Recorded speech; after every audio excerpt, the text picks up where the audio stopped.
सिरिजिनाधीशं लब्धि साम्राज्य संयुतम श्री सिद्ध चक्र यंत्र शार्चाम सहस्त्र गुणाम ब्रुवे। बोली सिद्ध चक्र महामंडल विधान की जय। अनंत आनंद सिद्ध परमेष्टि भगवान की जय। मूल नाइट 1008 श्री आदिनाथ भगवान की जय। 1008 श्री शांतिनाथ कुंतुनाथ अरनाथ भगवान की। संत शिरोमणि आचार्य गुरुवर विद्यासागर जी महामुनि राज की। परम पूज्य मुनि श्री 108 दुर्लभ सागर जी महाराज की।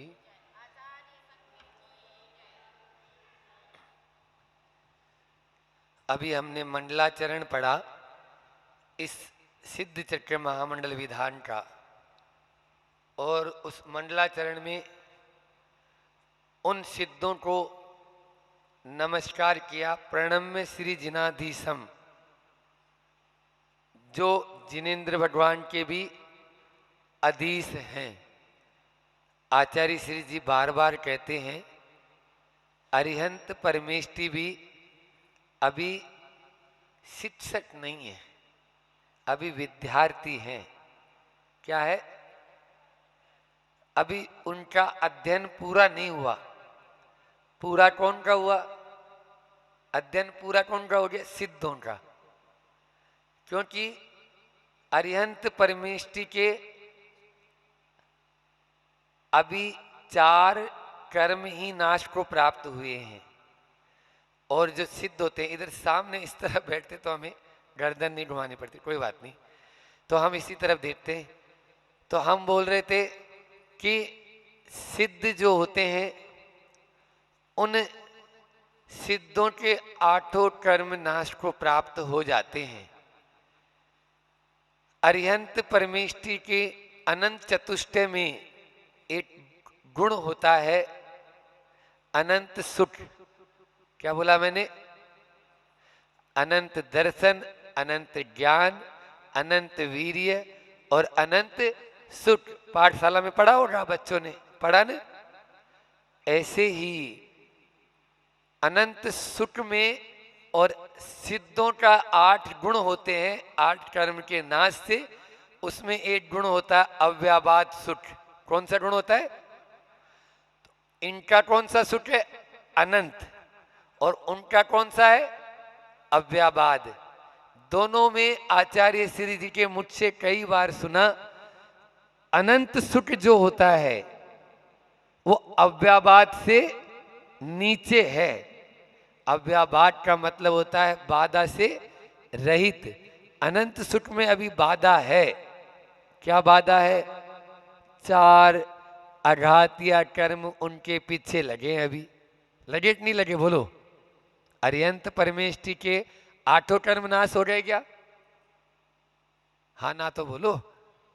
कितने? अरिहंत परमेष्टि कितने कर्म नाश हुए? 4 हुए। देखो बालक बोला ना। तो जब 4 कर्म नाश को प्राप्त हुए हैं, अभी वो सिद्ध नहीं बने। सिद्ध बनने के लिए उनको 4 कर्म और नाश करने पड़ेंगे। तो इसलिए अभी वो स्टूडेंट है। क्या है? कौन? अरिहंत परमेष्टि। क्योंकि अभी तो उनको एग्जाम देना है ना। क्या एग्जाम देना है? एग्जाम ये देना है कि 4 कर्म और अभी नाश को प्राप्त करो, तब आप पूर्ण रूप से उत्तीर्ण कहलाओगे। नहीं तो अभी 4 में आप संसार में हो। ऐसे ही यहाँ पर प्रणम्य प्रणाम करता हूँ हाथ जोड़कर श्री जिना अधीशम, जो जिनेन्द्र भगवान के भी अधीश है, जो अरिहंत परमेष्टि है उनके भी पूज्य हैं। अरिहंतों से बड़े कौन? बोलो। तो फिर आप तो नमोकार मंत्र में उनको बाद में बोलते हो, नमो अरिहंताणम, फिर बोलते हो नमो सिद्धाणम। बड़े हैं तो पहले नमस्कार करना चाहिए ना। बोलो, जवाब दे सकते हो कोई? अरिहंतों को पहले नमस्कार किया और सिद्धों को बाद में। कौन जवाब देगा? बोलो। आप बताओ, भैया बताएंगे? हाँ नहीं, चलो हम बता देते हैं। ठीक है, बता दें? सुनना है? बोलो। हाउ तो बोलो। सुनना है ना? बड़े तो सिद्ध हैं, फिर सिद्धों को दूसरे नंबर पर नमस्कार क्यों किया? इसका उत्तर बहुत अच्छा और बहुत व्यवस्थित है। हमें सिद्धों के बारे में कौन ने बताया? अरिहंतों ने। अरिहंतों की वाणी से हमें मालूम चला कि ये सिद्ध भगवान हैं। जो बताने वाला होता है वो बड़ा कहलाता है। जैसे एक दोहा आता है, आपने सुना होगा, गुरु गोविंद दो कड़े काके लाडू पाय, बलिहारी गुरु आपने गोविंद दियो बताए। प्रभु जी गोविंद दियो बताए। बोलो, आता है कि नहीं आता है? कि गुरु और गोविंद, गोविंद का मतलब होता है भगवान। भगवान और गुरु दोनों खड़े हैं, तो कौन के पांव पहले पड़े? तो भगवान, हम तो गुरु के पहले पढ़ेंगे। क्यों? गुरु ने हमें बताया कि ये भगवान है, नहीं तो हम थोड़ी जानते। हम तो ये पत्थर की एक तरह से मूर्ति जैसी है, उसके चरणों में हम झुकते हैं। कब? जैसे मान लीजिए आपको बड़े, जब आप छोटे थे ना, छोटे थे तो दादी और मम्मी आपको मंदिर लेके जाती थी, आपके मूड पे हाथ धर के बोलती थी, इनको नमोस्तु बोलो, इनको नमोस्तु बोलो। तो जब आप लोगों के अंदर में वो संस्कार पड़ गए, अब आपको कोई कहता नहीं है, आप तुरंत देखते हो गुरु को, भगवान को, मंदिर में जय बाबा को, तुरंत छोटा सा बच्चा भी, नहीं हमें नमोस्तु करना है, अब उसको बताने की जरूरत नहीं है। ऐसे ही गुरु ने हमको बताया कि ये भगवान है। इसी प्रकार से सुनो बच्चों, अरिहंतों ने हमें बताया कि ये सिद्ध हैं। तो पहले कौन को नमस्कार किया? अरिहंतों को। अब बता दोगे ना अरिहंतों को पहले नमस्कार क्यों किया? क्योंकि उन्होंने हमें बताया कि ये सिद्ध प्रभु हैं। वैसे बड़े तो सिद्ध ही कहलाएंगे, उनके आठों कर्म नाश को प्राप्त हो गए। फिर आगे चलो, लब्धि साम्राज्य संयुक्तम। अब वो जो 8 कर्म जैसे ही नाश को प्राप्त हो जाते हैं, तो उनको लब्धि का मतलब होता है प्राप्त होना। लब्धि साम्राज्य, 9 प्रकार की लब्धियां होती है। कितने प्रकार की? 9 प्रकार की 66 लब्धि। और वो 9 प्रकार की 66 लब्धियां उनको प्राप्त हो जाती है। जैसे अंतराय कर्म जब तक रहता है तब तक 66 लब्धि प्राप्त नहीं होती, और जैसे अंतराय कर्म गया 66 लब्धि प्राप्त हो गई, है ना। अब अंतराय कुछ नहीं है, अब बीच में अंतराय नहीं है। तो दान, लाभ, भोग, उपभोग और वीर्य, ये 5 अंतराय होते हैं। ऐसे ही अनंत दर्शन, अनंत ज्ञान, अनंत सुख, अनंत वीर्य, तो ये 9 लब्धियां उनको अब प्राप्त हो गए। अब उसमें कोई रद्दो बदल नहीं होगा, ऐसे वो सिद्ध हैं। अभी मंडलाचरण में अपन ने क्या बोला? लब्धि साम्राज्य संयुक्तम। ठीक है, समझ में आ रहा है नहीं आ रहा है?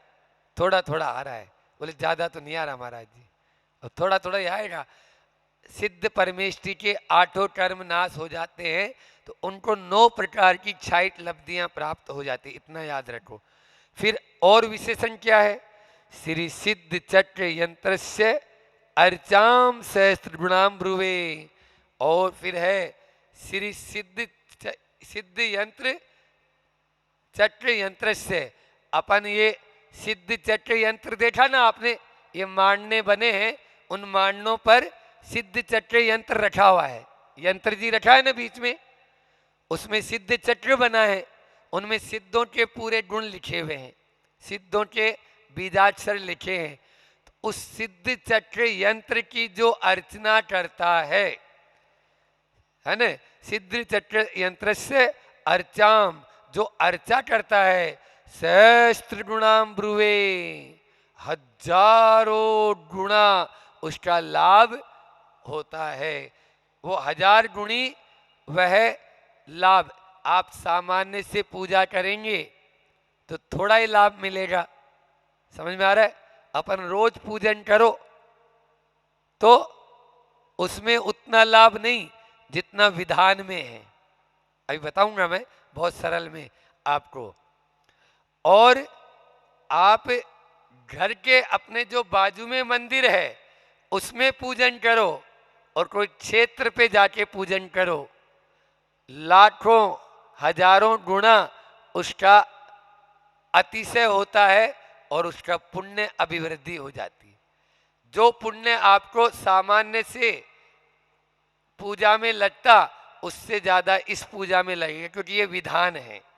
4 शब्द हैं, वो भी समझ लो।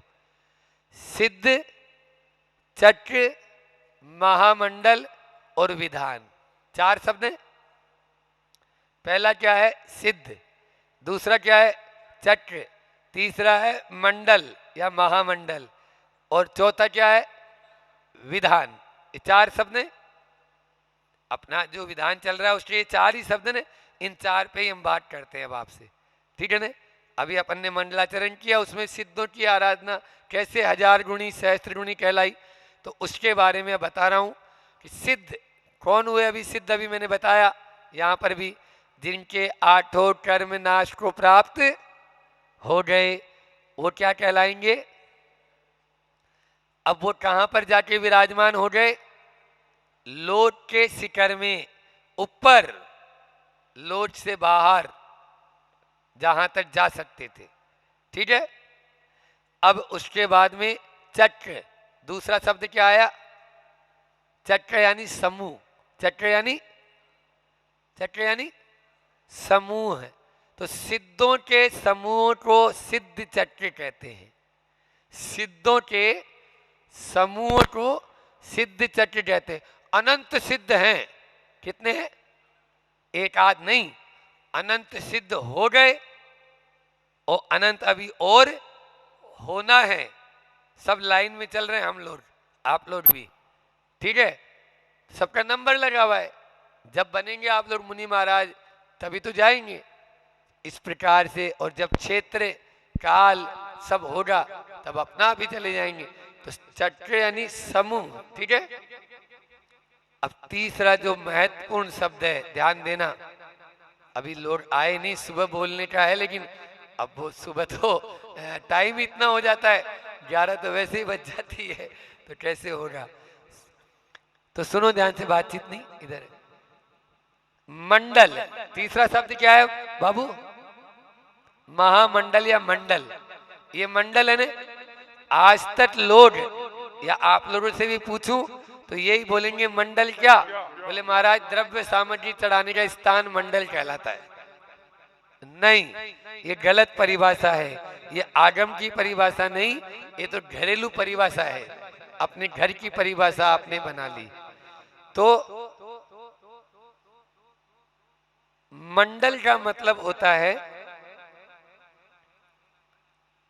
दिव्य शक्ति। ध्यान से सुनना, दिव्य शक्ति और विभूति को आह्वान करने का एक बनाया गया गुप्त रेखा चित्र। क्या बोला? फिर से बोलता हूं। दिव्य शक्तियां और दिव्य विभूतियां, उनको आह्वान करने के लिए बीजाक्षरों के माध्यम से बनाया गया एक गुप्त रेखा चित्र, इसको बोलते हैं मंडल। मंडल कोई सामग्री, बादाम, लौंग, श्रीफल ये चढ़ाने का स्थान नहीं। मंडल के सामने जैसे आप लोग शील संजी बैठे हैं तो चढ़ाते हैं, ये बिल्कुल सही तरीका है। समझ में आ रहा है? या फिर 8 दिशाओं में अपन बाहर बाहर 3 उसकी परिक्रमा का, वो 3 लास्ट में है। इसके बारे में भी हम कल बताएंगे कि ये मंडल किस प्रकार से बना है, सिद्ध चक्र का ये पूरा का पूरा मंडल। लेकिन उसके बाहर में अपन प्रतिदिन 8 दिशाओं में अर्घ समर्पित करते हैं सारे के सारे उन सिद्धों को। तो ये बीजाक्षरों के माध्यम से बहुत अनंत शक्ति को धारण किया हुआ ये मंडल होता है। फिर चौथा शब्द जो और महत्वपूर्ण है, क्या है? विधान। विधान शब्द है चौथा। अब वो विधान और पूजा, दो शब्द आ गए, एक शब्द हमने और दे दिया आपको, पूजा। तो क्या पूजा और विधान एक ही है? नहीं, पूजा और विधान में बहुत अंतर है, वो भी बता देता हूं। पूजा का मतलब होता है सामान्य से जो हम प्रतिदिन श्रावक का जो एक आवश्यक कर्म है, देव पूजा गुरु उपास्ति स्वाध्याय संयम तपय दानम चेति गृहस्थानम सत्कर्माणि दिने दिने, यही है ना। तो ये श्रावक के सत्कर्म, उसमें से 6 कर्मों में सुन रहा है बाबू, और वो हमारे बच्चे ये 2 ही हैं हमारे पात्र अभी बैठे हुए, बाकी लोग तो सब सीनियर सिटीजन है, तो उनको उतना नहीं, लेकिन आप लोग धर्म का रथ आगे तक लेके जाएंगे। आचार्य श्री जी भी जवानों को जल्दी से दीक्षा देते हैं ना, बुढ़ों को कम देते हैं, अब देने लग गए क्षुल्लक दीक्षा, रास्ता खोल दिया उन्होंने, ठीक है ना।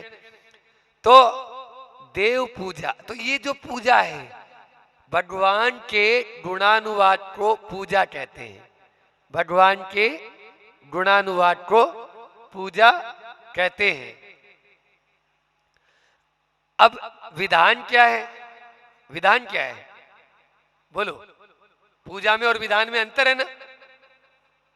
तो विधान जो हम प्रतिदिन भगवान का जो गुणानुवाद करते हैं वही पूजा है, लेकिन विधान है किसी अवसर विशेष पे, पर्व विशेष में, या कोई निमित्त से, जो जैसे मान ली शांतिनाथ महामंडल विधान अपन करते हैं प्रतिदिन, है ना, तो ये पूजा नहीं कहलाएगी, ये विधान कहलाएगा। या आगम में उल्लेख आता है कि जिसमें जाप्यानुष्ठान के साथ में, जाप जो होती है उस जाप के साथ में जो भगवान की पूजा की जाती है वो विधान कहलाता है। क्या बोला? जाप के साथ में जो भगवान की पूजा की जाती है वो क्या कहलाता है? विधान। इसलिए आज भी हम नहीं बोल पाए प्रतिदिन 5 माला, हालांकि अपन तो देते ही हैं, जैसे कल भी 2 माला 2 पूजा की थी, आज भी 2 पूजा 2 माला की थी, लेकिन 5-5 माला अलग से भी करनी है। ओम रीम ऐसी आउसानम है, इसकी 5-5 माला प्रत्येक इंद्र इंद्राणी जो विधान कर रहे हैं उनको प्रतिदिन करना है। तो यहाँ पर विधान का मतलब हो गया, देखो पावर हाउस होता है ना, पावर हाउस देखा आपने, लाइट वाला पावर हाउस। अभी हम यहाँ आए थे तो रास्ते में आया था आपके ये एक गांव आया था, उसके बटियागढ़, बटियागढ़ के बाद में वो 2-3 किलोमीटर कुंडलपुर का रास्ता जाता है ना, वहां पर बना हुआ था एक बड़ा सारा ग्रिड जैसा, तो वो सतना में भी है। तो ये पावर हाउस कहलाता है। क्या कहलाता है? Power house. लाइट का संचालन होता है, ठीक है ना। जिस प्रकार से पूरे नगर में, पूरे शहर में, पूरे गांव में एक जगह एक ट्रांसफार्मर रख दिया और उसके माध्यम से आपको लाइट की सप्लाई दी जाती है, वैसे ही जाप जब हम करते हैं उस जाप के माध्यम से जो ऊर्जा मिलती है वो आपके जीवन में वैसे ही पावर हाउस का काम करती है। उस जाप को पावर हाउस की उपमा दी है। इसलिए हमें कोई भी विधान करते हैं उसके साथ में जाप अवश्य करना चाहिए। करते भी हैं, शांति विधान भी करते हैं, तो भले ही 108 बार ही करते हैं, लेकिन 108 बार फिर जाप करते हैं। उसमें भी अगर आहुति के साथ में करें, अग्नि के अंदर आहुति दें, है ना, यज्ञ जिसको बोलते हो आप लोग, अभी होएगा हवन, 18 तारीख को जो आप लोग करेंगे, तो वो अंतिम दिन हवन। वैसे तो प्रतिदिन भी ये होना चाहिए, जो प्रतिष्ठाचार्य जी आदि होते हैं उनके माध्यम से आप लोगों ने देखा होगा पंच कल्याणकों में प्रतिदिन आहुति दी जाती है। पहले क्योंकि याग मंडल विधान हो गया, याग मंडल विधान के बाद में जो गर्भ कल्याणक, जन्म कल्याणक, तप कल्याणक, ज्ञान कल्याणक और मोक्ष कल्याणक की पूजा के बाद में वहां पर प्रतिदिन आहुति भी मंत्रों के माध्यम से आहुति दी जाती है। यही हवन कहलाता है और इसके माध्यम से हमारे कर्म नाश को प्राप्त होते हैं। इस प्रकार से मंडलाचरण में आए हुए उन सिद्धों की आराधना की और सिद्ध चक्र यंत्र से अर्चाम सहस्त्र गुणाम ब्रुवे, इसकी बात हमने कही। एक श्लोक और लेते हैं। देखो, पूजा आराधना आप लोग करते हैं, करवाते हैं, आप लोग पात्र बनते हैं, हर कहीं जाते हैं तो आप लोग भी बनती है ना, इंद्राणी बन जाती है। नगर में कोई विधान हो रहा है तो बैठना है, उसको यजमान बोलते हैं। क्या? यजमान। ठीक है। अब उसका लक्षण क्या है यजमान का, यहां पर देखो संस्कृत में बता रहे हैं। विनीतो बुद्धिमान प्रीतो न्यायोपात धनो महान शीलादि गुण संपन्नो यष्टा सोत्र प्रशस्यति। ये यहां पर यजमान के गुण कहे, लक्षण कहे। क्या? सबसे पहले विनीतो, गाथा का शुरुआत क्या की? विनीतो, विनय गुण होना चाहिए। बच्चे भी बैठे हैं, महिलाएं भी बैठी है। विनय जो है ना वो मोक्ष का द्वार है। विनय क्या है? आप लोगों ने दीवार पे लिखा हुआ पढ़ा होगा, विनय मोक्ष द्वारम, है ना। विद्या ददाती विनिमय, ऐसे आता है ना। आया विनियम? नहीं आया। विद्यालय में लिखा रहता है ना। अपन को विद्या कब मिलेगी? विद्या का मतलब होता है ज्ञान। अपने यहाँ ज्ञान, जैसे इधर इनके यहाँ बोलते हैं सरस्वती, अपने यहाँ भी सरस्वती है। तो सरस्वती का मतलब ही है विद्या देने वाली, और वो क्या देती है? ज्ञान। अज्ञान को हटाती है और ज्ञान देती है। वो ज्ञान कब आएगा? बोलो, कब आएगा वो ज्ञान? जब विनय होगा। यदि विनय नहीं होगा ना, अभी आप लोग यहाँ बैठे हो, विनय करके देखो, शीलचंद जी भी हाथ जोड़ के बैठे हुए है ना, आप लोग भी बिल्कुल विनीत बैठे। हम भी प्रभु के सामने बैठे हैं तो भैया ध्यान रखते हैं, नहीं भैया उनके आसन के सामने अपने मुझ से कुछ ऐसा नहीं निकले, है ना। तो ये क्या है? विनय। विनय बहुत जरूरी है। जितना झुकेंगे ना उतना ही अच्छा है। समझ में आ रहा है? आप लोगों ने पानी खींचा कुएं से, क्यों शीलचंद जी? बोले रोज खींचते हैं हम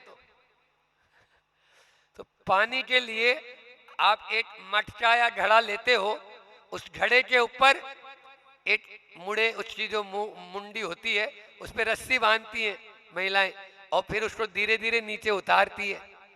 अब वो अटड़ा हुआ ऐसे रहेगा तो कभी भर पाएगा? बोलो, नीचे कुएं में तो चला गया। पानी कब आएगा उसमें? जब वो झुकेगा। वो पानी उसमें कब आएगा अंदर? जब वो झुकेगा। इसलिए जो मटका या जो बाल्टी झुकेगी नहीं, वो कभी पानी से भर नहीं सकती, खाली वापस आएगी। हमारे अंदर भी ऐसे ही, चाहे आप हो चाहे मैं हूं, मैं अपने लिए भी बोल रहा हूं, मैं ऐसे नहीं कि प्रवचन कर रहा हूं तो आप लोगों के लिए, मेरे में भी यदि वो गुण नहीं है, मैं महाराज जी हूं। हाउ बहुत सारे आ गए पहले। ऐसे नहीं, विनय होना बहुत जरूरी है। समझ में आया? विनय गुण जब होगा तभी वो कुछ प्राप्त कर पाएगा। यजमान का पहला लक्षण है, हर चीज में पहला लक्षण विनय है। हमारे यहाँ आपको बताएं, प्रवचन सार आचार्य कुंद कुंद भगवान का ग्रंथ है, नाम सुना होगा, कुंद समय सार और प्रवचन सार। अब उस प्रवचन सार में आए कि एक मुनि महाराज के लिए क्या उपकरण है? बोले 4 उपकरण है। क्या उपकरण है? 4। उसमें एक उपकरण है विनय। एक उपकरण क्या है? जैसे ये यथाजात लिंग, ये नग्न मुद्रा, ये उपकरण है। गुरु की आज्ञा, ये उपकरण है। समझ में आया? सुत्तध्ययनम, सूत्रों का अध्ययन, ये जो अपन पढ़ रहे हैं, अभी सूत्र पढ़ा मैंने, ये सूत्र का अध्ययन मतलब कारिकाओं का, संस्कृत की जो गाथाएं हैं, प्राकृत की जो गाथाएं हैं, उनका अध्ययन। सूत्र जी अपना तत्वार सूत्र आदि है वो, और अपना धवला जय धवला है उसका अध्ययन। ये समझ आया? तो विनय उपकरण है। क्या है? हाँ, जैसे ये पिछी कमंडल है, इसके बिना हमें 60 कदम चलने की अनुमति नहीं है, वैसे ही विनय के बिना 2 कदम भी चलने की अनुमति नहीं है। झुकता वही है, झुकता वही है जिसमें जान होती है, अटड़ तो मुर्दे की पहचान होती है। क्या बोला? जुटता वही है जिसमें जान होती है, अटड़ तो मुर्दे की। मुर्दा अटड़ा हुआ रहता है, हाथ ऐसे तो ऐसे, ऐसे तो ऐसे, अब सीधा कर लो, कछु नहीं कर सकते, वो मर गया, अब क्या है उसमें। इसलिए अटड़ोंगे तो मुर्दे की तरह कहलाओगे, और विनीत रहेंगे तो निश्चित रूप से आगे बढ़ जाएंगे। इस प्रकार से विनय गुण विनीतो। दूसरा देखो, बुद्धिमान ऐसे नहीं। यजमान का दूसरा लक्षण क्या बताया शीलचंद जी? बुद्धिमान, बुद्धिमानो विसर्ग का, तो बुद्धिमान हो गया। तो बुद्धिमान होना चाहिए। बुद्धि का मतलब जानते हो? बुद्धि का मतलब क्या होता है? बुद्धू। बुद्धि का मतलब बुद्धू। बुद्धू और बुद्धि में अंतर है, समझ आया? तो बुद्धि का मतलब होता है विवेक। बुद्धि का मतलब विवेक। आहार, भय, मैथुन, परिग्रह, ये चार संज्ञा होती है। क्या होती है? चार संज्ञा होती है, सब में होती है, छोटे बच्चे में, बड़े में, हर चीज में। मतलब जीव मात्र में, चाहे वो त्रियंत है, चाहे ढोर है, चाहे पशु है, गाय है, भैंस है, बैल, कोई भी हो, जानवर है, देवी है, देवता है, नरक है, नारकी, कोई भी हो, आहार, भय, मैथुन और परिग्रह, ये चार संज्ञाएं होती है। उन चार संज्ञाओं से जो सहित है वो जीव कहलाता है, सब में समान है। तो चतुसंज्ञा समाना, लेकिन विवेकहीना पशु भी समाना। एक कारिका आती है, विवेक है तो वो पशु से बढ़कर मनुष्य है। हम में और पशुओं में क्या अंतर है? उसमें बुद्धि नहीं है, विवेक नहीं है अभी वर्तमान में तो। लेकिन मैं ये बात निश्चित रूप से कह सकता हूं, अच्छा विमल जी, ये बात निश्चित रूप से कह सकता हूं कि यदि विवेक होगा, विवेक होगा तो वो मनुष्य है, अन्यथा वो पशु है। लेकिन वर्तमान में पशुओं में तो विवेक है और मनुष्यों में, बोलो गलत तो नहीं बोल रहा हूं? पशु में फिर भी मालूम है कि हमें क्या करना है और क्या नहीं करना है, क्या खाना है और क्या नहीं खाना है, क्या पहनना है, क्या नहीं पहनना है, क्या सोना कब है, उठना कब है ना, और वो मतलब कहाँ हमें क्या करना है। ये सब चीजें पशुओं में आज भी वैसे ही है जैसे 50 साल पहले थी या 20 साल 25 साल पहले थी। लेकिन मनुष्यों में बोलो, आराम से उठ रही है, ठर्राटे मार रही है 9 बजे तक, 9 बजे नहीं उठ रहा, 8 बजे नहीं उठ रहा, 10 बजे नहीं उठ रहा, ये तो स्थिति है। और पशु आज भी वही चिड़िया उतने ही बजे चहचहाती है, बिल्कुल तुरंत हुआ सवेरा, छोड़ा अपना डेरा, उड़ गई फुर्र सी अपना दाना पानी लाने के लिए। तो है या नहीं उसमें विवेक? कब सोना, सूर्यास्त तो हो गया, तुरंत पशु अपने डेरे में आते, घोंसले में आते, पेड़ पे आते, सो जाते हैं। और मनुष्य दौड़ रहा है, भाग रहा है, हाँ, रात में भी चल रहा है, 12 बजे, 1 बजे, 2 बजे, ट्रेन में, रेल में, एरोप्लेन में, हवाई जहाज में, सब में चल रहा है, दौड़ रहा, भाग रहा है। आओ भागो। तो बोलो विवेक किसमें? आदमी में या पशु में? तो जानवर अच्छा है या आदमी? उसका नाम ही है जानवर। जो जान वाले हैं उनमें वर है, श्रेष्ठ है, उसको जानवर कहते हैं। जिनमें जान होती है, जिनमें जान होती है, प्राण होते हैं, उसमें जो श्रेष्ठ है वो कौन कहलाएगा? पशु। जानवर आप लोग बोलते हो।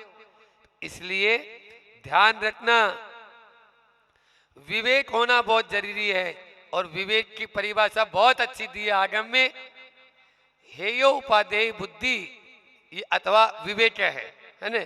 हे और उपाधि, हे का मतलब होता है, जानते हो, छोड़ना।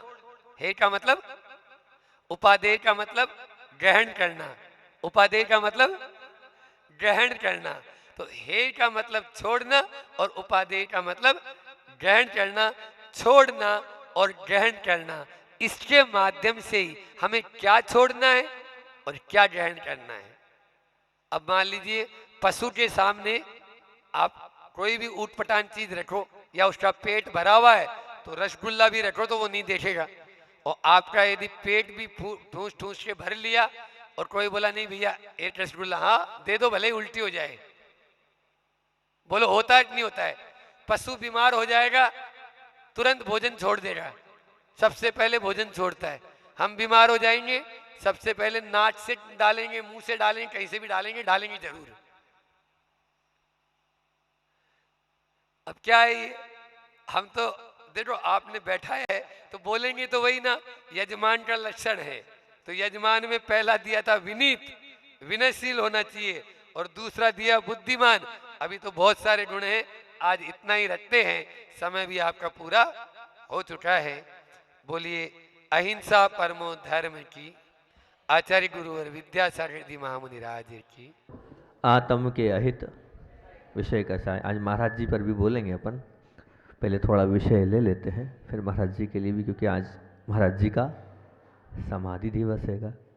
तो आत्म के अहित विषय कसाय में लोभ पर चर्चा चलते हुए अपने कल 25 प्रवचन हो चुके थे ना, 24 वो एक की संख्या गड़बड़ हो रही है, ठीक है, इतने हो चुके थे। अपन पुराने विषय को पुनः दोहरा रहे हैं और उस विषय में अपन चलते हैं। तो अपना अगला जो प्रवचन था, उस प्रवचन में अपन ने प्रारंभ किया था 2 बातों से। वो था मानव का तेज क्या होना चाहिए, मानव का तेज क्या होना चाहिए। तो 2 तेज बताए थे मानव के, ये जो क्रीम पाउडर वाला तेज नहीं, वो अंतरंग वाला, अंतरंग जो परिणाम वाला तेज है, वो तेज था। मानव के पास क्या होना चाहिए, तो निरपेक्षता, मुझे संसार की अपेक्षा रखनी ही नहीं, ये मानव का प्रथम तेज हैगा। क्या तेज हैगा, निरपेक्षता, मुझे संसार से अपेक्षा रखनी ही नहीं। और दूसरा तेज था तृप्ति, मेरे पास जो है वो बहुत है, मेरे पास जो है वो बहुत है, ये दूसरा तेज। अगर आपके अंतरंग में दोनों तेज आ गए तो आप कभी दुखी नहीं होंगे, आपका जीवन धर्ममय बन जाएगा, आपका जीवन कल्याणमय बन जाएगा। लेकिन ये 2 तेज आपके अंदर होना चाहिए, निरपेक्षता और तृप्ति। फिर उसी में कहा था हमने, चाह गई, चाह गई चिंता मिटी, मनवा बेपरवाह, जिसको कुछ ना चाहिए सो ही शहंशाह। क्योंकि चाह चली जाती है, चिंता चली जाती है, तो मनवा जो है बेपरवाह हो जाता है, क्योंकि उसे कुछ नहीं चाहिए, और फिर वो क्या है, वो तो शहंशाह बन जाता है, उसे किसी से कोई लेना देना नहीं। आपकी भी चाह मिटे और आपके जीवन में ये भी बात आए, ये भावना थी। फिर उसके बाद आगे हमने अपेक्षा के लिए कहा था। इस प्रकार मन एक और जहाँ अपेक्षाओं, जहाँ मन जो है अपेक्षाएं खड़ी करके जीवन को अस्त व्यस्त बनाए रखता है, और दूसरी ओर वो जो भी मिलता है उसे क्या मानता है, कम मानकर अपतृप्ति के कारण कतई प्रशंसा प्राप्त नहीं करता है। मतलब एक तरफ तो वो अपेक्षाओं के कारण त्रस्त और अस्त व्यस्त है, और दूसरी ओर अतृप्ति के कारण त्रस्त अस्त और व्यस्त है।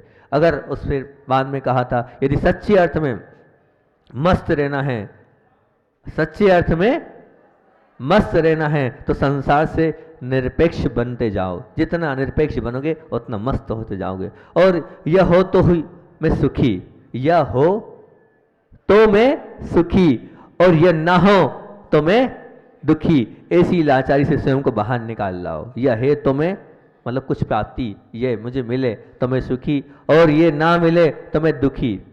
ये ऐसी लाचारी से स्वयं को क्या करो, बाहर निकालो। और दूसरी ओर इतना मिले तो ही सुखी, और इतना ना मिले तो दुखी। ऐसी अतृप्ति से अपने को बाहर निकालोगे तो आपका जीवन धन्य हो जाएगा। और उसमें फिर हमने आपसे कहा था कि निरपेक्षता को लाना है अपने जीवन में, तो क्या करना पड़ेगा। जिन्हें बहुत मिला है, जिन्हें बहुत मिला है वे सुखी नहीं हैं, पर जो बिना बहुत कुछ मिले भी चला लेते हैं वे सुखी हैं। आप अपने आप में जीवन में इसको लाओ तो अपने आप निरपेक्षता आएगी। जिन्हें बहुत मिला है वे सुखी नहीं हैं, पर जो बिना बहुत कुछ मिले चला लेते हैं वे सुखी है। और तृप्ति को लाने के लिए क्या कहा था हमने? तृप्ति को लाने के लिए उसकी भावना थी, वो ये भावना थी, मेरे पास बहुत तो नहीं है, मेरे पास बहुत तो नहीं है, पर जो है वो बहुत है, पर जो है वो बहुत है। इस प्रकार का विचार, इस प्रकार की माला, इस प्रकार का चिंतन, इस प्रकार का मनन हम करेंगे तो निश्चित तौर से हमारे जीवन में तृप्ति भी आ जाएगी और निरपेक्षता भी आ जाएगी। और निरपेक्षता और तृप्ति अगर आपने अपना ली तो क्या हो जाएगा? आपका बेड़ा पार हो जाएगा। बेड़ा पार मतलब इस पार से आप उस पार पहुंच जाओगे। फिर उसके बाद अगली चर्चा अपन ने करी थी भिखारी को लेकर। अगले प्रवचन में अपन ने भिखारी से बात प्रारंभ करी थी, और भिखारी का दृश्य तो आप मांगते हुए को भिखारी मानते हो, ये आप सब ने हाँ करी थी, लेकिन मैंने कहा नहीं, मैं इसको भिखारी नहीं मानता हूँ। फिर उसके बाद में भिखारी किसको मानता, तो आपको बताई थी बात, अभी बता भी देता हूँ। फिर लोभांध की बात करी थी, लोभी किसको बोलते, कामांध की बात करी थी। वो कामांध वाला संस्मरण याद रखना जो मैंने आपको बताया था। आज बहनें बैठी हैं, उनके सामने फिर रख देता हूँ वो कामांध वाला। नई नई बहनें आई हैं, अभी अभी रुचि जागी है उनकी। कामांध वाला फिर से रख देता हूँ, जो लगेगा समय फिर से सुन लेना, लेकिन वो आप लोगों के काम का है। आप अगर उसमें ध्यान देंगे तो वो भोपाल की घटना जो ब्रह्मचारी विनय भैया खनिया दाने वालों ने हमें बताई थी, वो घटना ये थी कि वो खड़े थे चौराहे पर, इंतजार कर रहे थे, उस चौराहे पर खड़े थे। उसी वक्त गाड़ी को आने में समय था, तब जो सज्जन थे साथ में, उन्होंने कहा था कि वो सामने जो दुकान दिख रही है, हाँ दिख रही है, उस पर वो लड़की दिख रही है, हाँ दिख रही है, जींस टी शर्ट वाली, हाँ हाँ वो उसी का, हाँ बस वही। वो दिखने में बहुत सुंदर थी, रूपवान थी। बोले वो जैन है क्या? वो जैन है? नहीं नहीं, वो मांस की दुकान है, मटन मच्छी की दुकान है, चिकन की दुकान है, उसमें वो जैन लड़की क्या करेगी? उन्होंने ये शब्द थे कि जैन चाहे कितना ही कुछ हो जाए लेकिन ऐसा कार्य नहीं करेगा, कितनी गरीबी हो, लेकिन मांस की दुकान पर मांस परोसने तो नहीं बैठेगा। आपको यकीन नहीं हो रहा? मुझे बिल्कुल यकीन नहीं है। वहीं चल के समझ लेते हैं। वहीं इस रोड को क्रॉस करके उस रोड पर पहुंचे, भोपाल चौराहे की घटना है ये, आज भी जाकर उससे मिल सकते हैं आप। तो वो वहाँ पर पहुंचे, और पहुंचने के बाद जब वो देखा, उसने जय जैन किया, वंदना आदि करी, तो उन्हें लगा रही ये तो सच में जैन है। उन्होंने कहा बेटा आप, हाँ आप जैन हैं? हाँ मैं जैन हूँ। आप यहाँ कैसे, आप यहाँ कैसे? तो उस बहन ने कहा था ये मेरी दुकान है, ये मेरे पति, मेरे श्योर हैं, मतलब पति बोला उन्होंने, ये मेरे पति की दुकान है। तुम ये काम कर रही हो बेटा? अब वो तो करना पड़ेगा, जहाँ शादी हुई वहाँ वो काम तो करना ही पड़ेगा।